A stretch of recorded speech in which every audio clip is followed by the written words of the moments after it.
Mga ka-poultry, ang nakikita ninyo ngayon ay ang ating mga native black Parauacan breeder.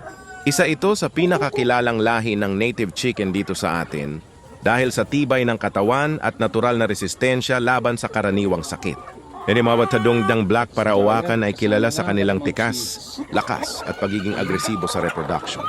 Samantala, ang mga inahin naman ay mahusay mangitlog at matiyagang maglimlim, kaya siguradong mapapadami ang populasyon sa natural na paraan.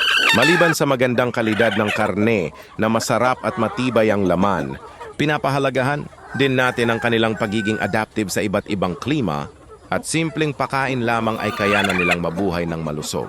Sa pamamagitan ng tamang management, malinis na kulungan, sapat na espasyo at balanseng nutrisyon, mapapalaki natin sila bilang matatag na breeder stock na magbibigay ng magandang lahi sa susunod na henerasyon.